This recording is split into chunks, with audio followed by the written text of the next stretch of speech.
Assalamualaikum warahmatullahi wabarakatuh. Waalaikumsalam warahmatullahi wabarakatuh. Selamat siang dan salam sejahtera untuk kita semua.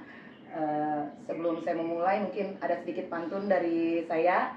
Boleh minta cakepnya nanti ya. Singgah sebentar di rumah Basir. Cakep. Meminta tomat dan pepaya. Cakep. Untuk Bapak, Ibu dan teman-teman yang sudah hadir, salam hormat dari saya. Terima kasih tentunya saya ucapkan atas berkenan hadir teman-teman, Bapak Ibu sekalian, dan terutama yang terhormat Bukabak Umum dan Protokol Ibu Istia yang telah mendukung dan bahkan berkenan hadir Bu pada siang hari ini, dan juga yang terhormat Bapak Ibu teman-teman sekalian, tidak hanya bagian umum dan protokol yang telah hadir, terima kasih juga teman-teman dari Suban Peda, lalu juga dari beberapa bagian perekonomian, lalu ada juga dari asisten pemerintahan juga dan asisten Kesra dan Ekbang yang telah mewakili ya saya rasa dari bagian-bagian di bawah asisten terkait. Terima kasih pada kesempatan siang ini. Maksud dan tujuan saya di sini adalah ingin transfer knowledge, di mana ini merupakan salah satu bagian dari kegiatan Diklat Manajemen Pembangunan Daerah atau MPPD yang saya ikuti, yang diselenggarakan oleh BPSDM Provinsi DKI Jakarta. Nah, untuk mengawali ke depan, mungkin kita perlu tahu dulu dasar hukum terkait perencanaan. Ini dasar hukum secara garis besarnya. Ya, ada Undang-Undang Nomor 25 Tahun 2024 tentang Sistem Perencanaan Pembangunan Nasional, lalu Undang-Undang 23 Tahun 2014 tentang Pemerintahan Daerah, lalu PP Nomor 40 Tahun 2006 tentang Tata Cara Penyusunan Rencana Pembangunan Nasional, PP Nomor 8 Tahun 2008 tentang daerah, dan yang adalah Peraturan Menteri Dalam Negeri Republik Indonesia Nomor 86 Tahun 2017. Sebelum kita jauh membahas tentang perencanaan pembangunan, kita mungkin perlu tahu dulu apa sih perencanaan. Saya ambil pengertian perencanaan di sini berdasarkan PP Nomor 8 Tahun 2008, di mana perencanaan adalah suatu proses untuk menentukan tindakan masa depan yang tepat melalui urutan pilihan dengan memperhitungkan sumber daya yang tersedia. Manfaat perencanaan bagi pembangunan adalah pijakan dalam pelaksanaan pembangunan, efisien dan efektif sumber daya. Kemudian manfaat lainnya juga memaksimalkan hasil pembangunan dan juga akuntabilitas pelaksanaan pembangunan. Dalam hal ini berarti bisa dipertanggungjawabkan dalam pelaksanaan pembangunan tersebut. Sebelum kita berbicara tentang pembangunan daerah, tentunya kita harus tahu pembangunan nasional itu diatur dalam Undang-Undang Nomor 25 Tahun 2004. Ya, kita bisa lihat di sini. Pembangunan nasional adalah upaya yang dilaksanakan oleh semua komponen bangsa dalam rangka mencapai tujuan bernegara. Lalu ada juga dijelaskan dalam Undang-Undang Nomor 25 Tahun 2004 tentang Sistem Perencanaan Pembangunan Nasional. Adalah suatu kesatuan tata cara perencanaan pembangunan untuk menghasilkan rencana-rencana pembangunan jangka panjang, jangka menengah, dan tahunan yang dilaksanakan oleh unsur penyelenggara negara, masyarakat, baik di tingkat pusat maupun juga di tingkat daerah. Oke, berikutnya. Nah, berbicara tentang pembangunan nasional, Indonesia itu memiliki 8 misi dan 17 arah pembangunan. Arah pembangunan ini dikaitkan juga dengan tujuan Indonesia Emas, ya, di mana itu adalah visi negara kita di tahun 2045 untuk menjadi Indonesia Emas. Di sini kita bisa lihat 8 misi pembangunan nasional. Ini misi pertama, transformasi sosial, di mana dari 17 itu ada 3 tujuan yang masuk dalam misi pertama. Di sini ada IE1. IE1 itu adalah Indonesia Emas gitu. Dalam misi pertama transformasi sosial, IE1-nya itu ada Indonesia Emas, artinya kesehatan untuk semua, lalu IE2-nya itu bidang pendidikan, dan IE3-nya bidang sosial, perlindungan sosial yang adaptif. Lalu kita lihat misi keduanya itu transformasi ekonomi, terdapat IE4 sampai IE8 ya. Dan misi ketiganya itu transformasi tata kelola, di mana itu ada IE9, bisa kita lihat ya, regulasi yang adaptif. Lalu misi keempat, supremasi hukum, stabilitas dan ketangguhan diplomasi. Lalu misi kelima ada ketahanan sosial, budaya dan ekologi, dan dia juga memiliki 5 Indonesia Emas. Dan juga misi keenamnya mewujudkan pembangunan kewilayahan yang merata dan berkualitas. Misi ketujuh mewujudkan sarana prasarana yang berkualitas dan ramah lingkungan, serta misi ke-8 mewujudkan kesinambungan pembangunan, wujudkan di tahun 2045. Selanjutnya, Kalau tadi kita sudah berbicara pembangunan nasional, tentunya untuk mewujudkan pembangunan nasional ini daerah memiliki kontribusi yang cukup besar terhadap keberhasilan pembangunan nasional.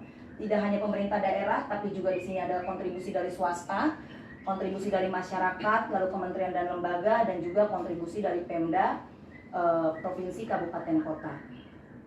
Nah, ini profil Jakarta secara umum, ya, dimana ini saya ambil data dari Bapeda DKI Jakarta 2024. Jakarta adalah luas daratannya 664.078 km persegi dengan luas lautan 5.833,2 km persegi.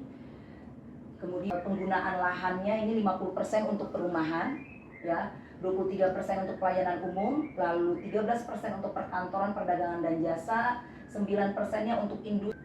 Nah, di Jakarta ini juga masih ada wilayah kumuh yaitu sebesar 9,23%.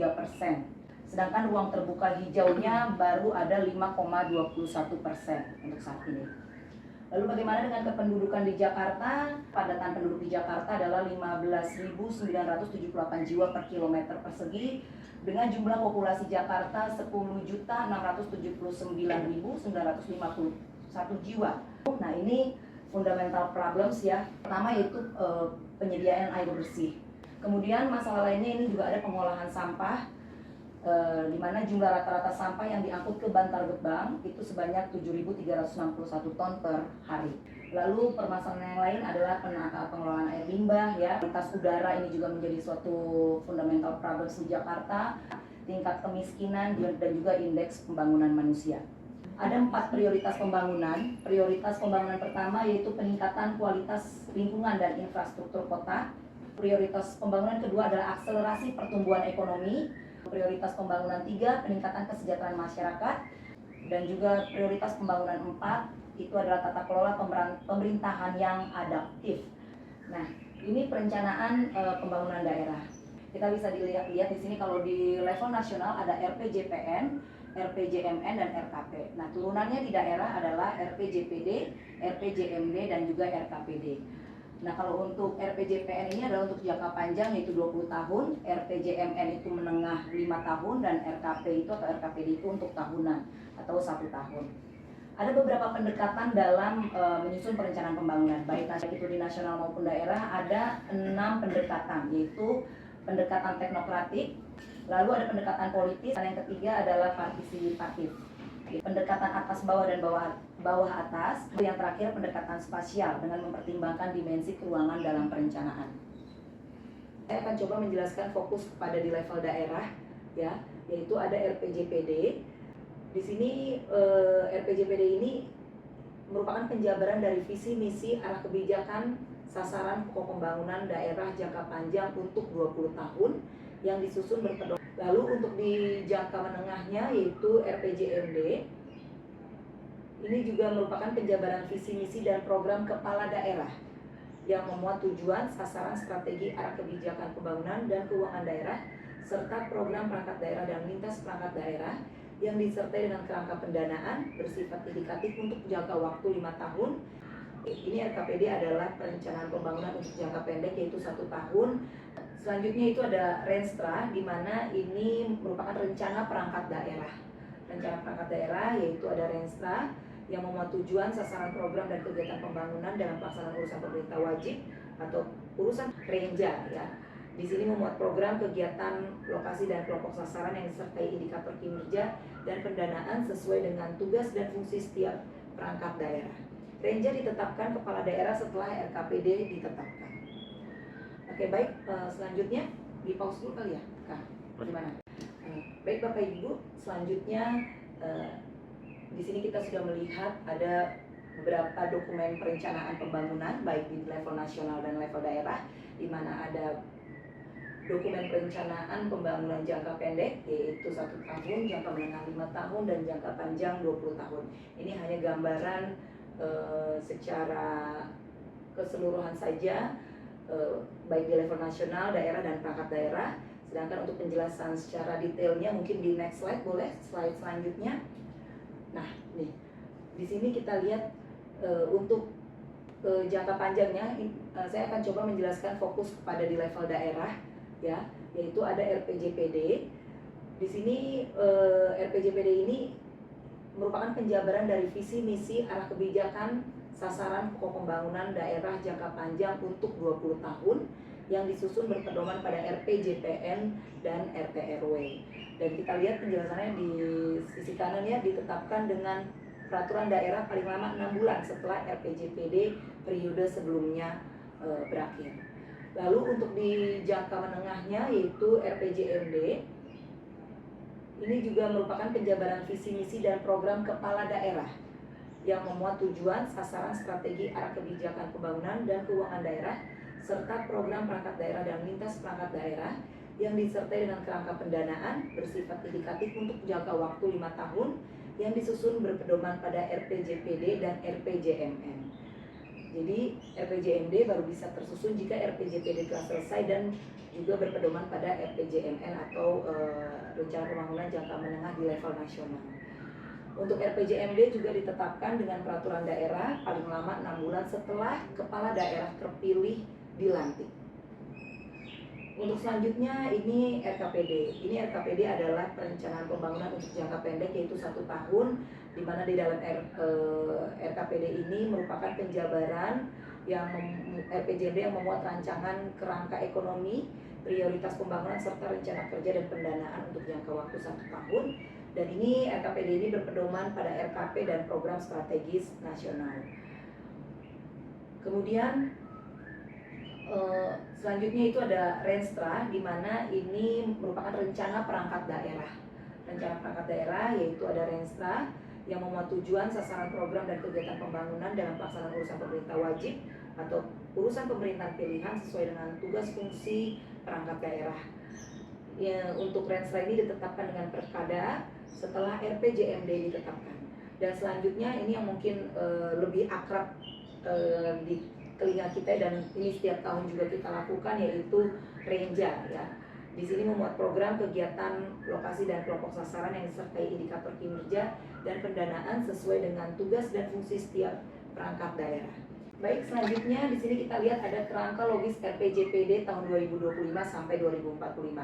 Seperti yang tadi sudah saya jelaskan pada slide sebelumnya ya, bahwa RPJPD ini merupakan penjabaran dari visi dan misi daerah. Visi dan misi daerah, kemudian visi daerah diturunkan menjadi sasaran pokok, lalu misi daerah dirinci menjadi satu arah kebijakan. Nah, ini untuk penyusunan RPJMD. Namun untuk di bab kedua kita bisa lihat di situ ada gambaran umum dan kondisi daerah, lalu bab ketiga gambaran keuangan daerah, dan bab keempat permasalahan dan isu strategis. Selanjutnya kita bisa lihat di sini konsep kinerja RPJMD yang bisa terbagi. Ini bisa kita lihat terbagi menjadi 2 kelompok kinerja, yaitu kinerja mewujudkan visi misi kepala daerah dan juga kinerja pembangunan daerah otonom. RKPD. Tema RKPD Jakarta tahun 2025 yaitu sebagaimana tertuang dalam Peraturan Gubernur Nomor 25 Tahun 2024 tentang RKPD 2025, yaitu mewujudkan Jakarta Kota Global yang berketahanan, inklusif, berdaya saing dan berkeberlanjutan. Ini merupakan implementasi dari Cipta Provinsi Jakarta, sehingga ditetapkanlah tema pembangunan RKPD tahun 2025 seperti yang tadi telah saya sebutkan. Selanjutnya di sini kita lihat tahapan penyusunan RKPD. Penyusunan rancangan awal ini dimulai di minggu pertama Desember tahun N-2, artinya adalah jika kita menyusun RKPD 2025, rancangan awal sudah mulai disusun dari minggu pertama Desember tahun 2023. Setelah rancangan awal, maka dilakukanlah pelaksanaan pramusrenbang kelurahan. Ini tentunya sudah tidak asing buat kita ya, karena ini tiap tahun kita laksanakan rutin, dimulai dari level lini terbawah yaitu kelurahan, pramusrenbang, lalu setelah pramusrenbang dibahas dalam forum konsultasi publik rancangan dan akhirnya ditetapkanlah Pergub RKPD di tahun 2025. Dan selanjutnya baik, sekarang kita masuk pada Renstra perangkat daerah. Konsep kinerja Renstra perangkat daerah tidak jauh berbeda dengan tadi juga konsep kinerja pada RKPD, terbagi juga pada. Oke, selanjutnya rencana kerja perangkat daerah merupakan suatu perencanaan yang disusun oleh perangkat daerah yang berpedoman kepada RKPD dan Renstra perangkat daerah untuk periode 1 tahun. Untuk rancangan awal, penyusunan rancangan awal Renja perangkat daerah di tahun 2025 itu sudah dimulai di minggu pertama Desember 2023 sampai dengan minggu kelima Januari. Diusulkanlah rancangan awal. Akhirnya di bulan Juli itu sudah ditetapkanlah Pergub Renja perangkat daerah 2025. Baik, ini rancangan awal Renja ya. Tadi seperti saya jelaskan yang dilakukan di minggu pertama bulan Desember 2023 sampai dengan awal Februari. Nah, ini juga diverifikasi oleh Bapeda. Kita bisa lihat bahwa rancangan awal ini berpedoman pada Renstra perangkat daerah dan merupakan hasil evaluasi Renja perangkat daerah tahun lalu dan tahun berjalan. Tahun lalu yaitu maksudnya adalah tahun 2023 dan tahun berjalan 2024. Jadi dalam penyusunan Renja 2025 kita juga merupakan hasil dari evaluasi Renja di 2024. Di sini kita bisa lihat juga untuk rancangan Renja perangkat daerah yang telah diverifikasi oleh Bapeda itu di minggu kedua dan Februari dan minggu ketiga Maret. Di sini akan dilakukan proses penyempurnaan rancangan awal Renja berdasarkan surat edaran gubernur yang telah saya sampaikan, kemudian dibahas dan disempurnakan dalam forum perangkat daerah atau lintas perangkat daerah. Ini adalah penjelasan yang lebih detailnya dari slide sebelumnya. Boleh? Setelah ditetapkan Renja, maka nanti juga ada perubahan Renja perangkat daerah. Kapan perubahan Renja itu bisa dilakukan oleh perangkat daerah? Setelah ada SE Gubernur tentang penyusunan perubahan Renja perangkat daerah. Kapan itu? Biasanya itu di Juni sampai dengan awal Juli SE Gubernur tersebut. Setelah SE Gubernurnya ada, maka 1 minggu setelah SE Gubernur, maka kepala perangkat daerah bisa menyampaikan rancangan perubahan Renjanya kepada Bapeda. Lalu tahap selanjutnya adalah menyampaikan rancangan akhir Renja itu 2 minggu setelah Pergub perubahan RKPD. Setelah itu maka 1 bulan setelah Pergub perubahan RKPD ditetapkanlah perubahan Renja perangkat daerah di tahun berjalan. Ini perencanaan strategis. Dalam kita menyusun perencanaan pembangunan baik nasional maupun daerah, ini diperlukan adanya suatu perencanaan yang strategis. Apa itu perencanaan strategis atau manajemen strategis? Itu merupakan suatu seni dan ilmu penyusunan, penerapan dan pengevaluasian keputusan-keputusan. Manajemen strategis berfokus pada proses penetapan tujuan organisasi, pengembangan kebijakan, dan perencanaan untuk mencapai sasaran serta mengalokasikan sumber daya untuk menerapkan kebijakan dan merencanakan pencapaian tujuan organisasi. Baik, selanjutnya ini kita lihat ada kerangka logis perencanaan strategis ya. Kita lihat di sini ada input, yaitu sumber daya yang memberikan kontribusi dalam menghasilkan output. Lalu ada kegiatan, yaitu adalah proses atau kegiatan menggunakan input untuk menghasilkan output yang diinginkan. Kemudian output merupakan produk, barang atau jasa akhir yang dihasilkan. Lalu ada outcome, merupakan manfaat yang diperoleh dalam jangka menengah untuk beneficiaries tertentu sebagai hasil dari output, dan juga dampak atau impact. Ini merupakan hasil pembangunan yang diperoleh dari pencapaian outcome. Itu. Nah, kalau kita lihat di sini ini metode penyusunannya justru kita menentukan dulu dampaknya. Dampak itu adalah apa sih yang ingin kita ubah, itu permasalahannya. Setelah kita tentukan permasalahan yang ingin kita ubah, lalu kita tentukan outcome-nya. Apa yang ingin kita capai? Apa yang kita ingin kita capai? Nah, selanjutnya yang ingin kita sudah tentukan apa yang ingin kita capai, apa yang akan dihasilkan dari outcome tersebut, yaitu berupa output. Untuk bisa mendapatkan barang atau jasa tersebut, apa yang kita kerjakan? Nah, itu masuk dalam kegiatan. Setelah itu, untuk mendukung kegiatan itu, inputan apa yang kita perlukan, sumber daya apa yang kita perlukan, apa yang digunakan dalam bekerja untuk melaksanakan kegiatan tersebut. Seperti itu metode penyusunannya. Jadi kita menentukan dulu dampak, itu kemudian kita tentukan outcome-nya, output. Setelah itu kita bisa mengetahui kegiatan apa yang harus dilakukan untuk mendukung output tersebut, dan sumber daya apa yang kita perlukan untuk mendukung pelaksanaan kegiatan tersebut. Di sini kita bisa lihat input itu merupakan sumber daya yang yang merupakan 5M plus T. Apa itu 5M plus T? Itu ada man atau sumber daya manusia, ya. Kemudian money, ketersediaan anggaran. Kemudian method, panduan penyelenggaraan pemerintahan, metode ya. Lalu machine, ini adalah fasilitas yang digunakan. Kemudian material, ya, ini unsur utama dalam penyelenggaraan pembangunan, dan juga plus 1T yaitu time, waktu, jangka waktu yang diperlukan untuk menghasilkan output. Ya, dengan input ini atau sumber daya inilah yang mendukung terlaksananya suatu aktivitas berupa program atau kegiatan atau subkegiatan. Kemudian aktivitas tersebut menghasilkan output, produk atau barang jasa akhir yang dihasilkan dari kegiatan atau subkegiatan yang sudah dilaksanakan. Kemudian output tersebut akan menghasilkan outcome, manfaat yang dihasilkan dari output.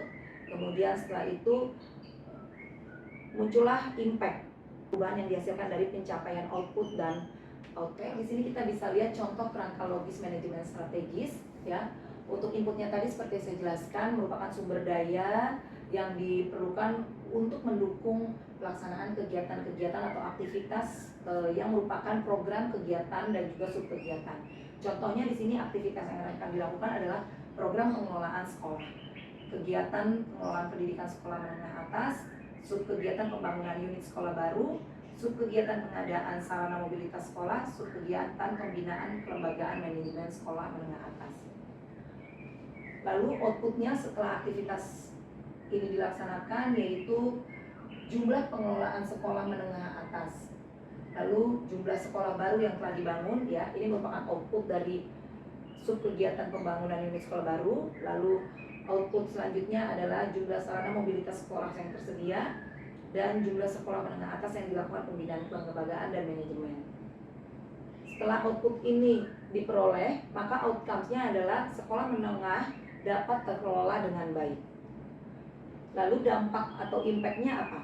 Sumber daya manusia, ya, sumber daya manusia yang dihasilkan dari sekolah menengah yang telah terkelola dengan baik itu juga meningkat. Seperti itu, Bapak Ibu. Nah, namun capaian dari impact tersebut juga bisa dipengaruhi oleh faktor lain, ya. Faktor lainnya itu yaitu program kegiatan atau subkegiatan yang menjadi kewenangan kota atau mungkin kondisi ekonomi keluarga. Oke. Mungkin demikian sedikit yang bisa saya sampaikan dalam hal transfer knowledge kali ini kepada teman-teman dan Bapak Ibu sekalian. Selanjutnya boleh kita membuka ruang diskusi. Terima kasih Bu Julia, sangat jelas yang disampaikan dari awal sebagai dasar perencanaan, dasar hukum dan seterusnya sampai dengan proses, sampai dengan kepada problem analisis, sampai dengan penyelesaian dan perencanaan dari penyelesaian tersebut. Sudah disampaikan dengan gamblang dan tentu saja ini sangat bagus sekali. Dan saya boleh tertarik untuk tadi yang slide overview Jakarta, karena tentu saja kita saat ini semuanya berfokus kepada bahwa sebentar lagi Jakarta sudah tidak menjadi ibu kota. Tentu saja perencanaan ke depan kita akan menjadikan kota Jakarta ini menjadi kota global. Kalau bagaimana kota global itu adalah yang overview, yang bisa tentu saja bertaraf ataupun sejajar dengan kota-kota maju di dunia. Dan itu tentu saja PR-PR yang ada harus kita selesaikan bersama. Menarik terhadap apa yang disampaikan mengenai overview Jakarta. Inilah kondisi Jakarta yang menjadi PR kita bersama untuk kita selesaikan. Saya tertarik kepada tentu saja dengan tadi yang kita akan menuju ke kota global, tentu saja untuk penataan kawasan. Ya, tadi sudah untuk penanganan banjir, kemudian penurunan muka tanah dan lain-lain tadi yang sudah dicontohkan, karena juga penanganan sampah dan sebagainya. Tentu saja perilaku dari warga masyarakat Jakarta yang juga harus dirubah, ya, karena sampah memang kalau tidak kita tangani dengan baik justru akan menjadi petaka buat kita semuanya ya. Jadi selain tadi kita memilah sampah, menyediakan sarana prasarana, tentu saja juga harus merubah perilaku dari semua warga terhadap bagaimana kita memperlakukan sampah. Sampah harus dipilah dari sumbernya, dan itu sudah dilakukan di Jakarta Pusat. Kita juga sudah sangat intens dari teman-teman di Sudin Lingkungan Hidup, bagian dan lain-lain UKPD yang terkait.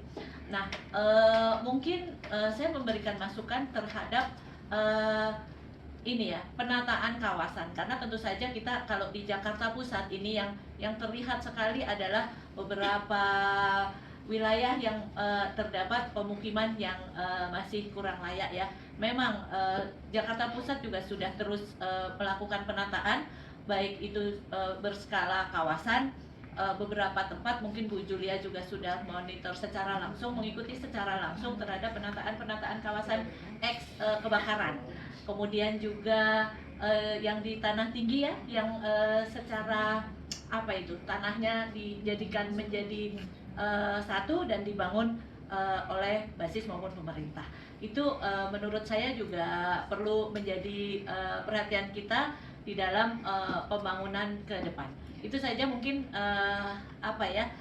sedikit gambaran juga yang perlu kita menjadi perhatian kita semua untuk kita menuju tentu saja menuju Jakarta menjadi kota global, dan tentu saja menjadikan Indonesia emas di 2045 ya. Mudah-mudahan semuanya berjalan lancar pembangunan untuk warga Jakarta, dan sukses untuk Bu Julia. Terima kasih.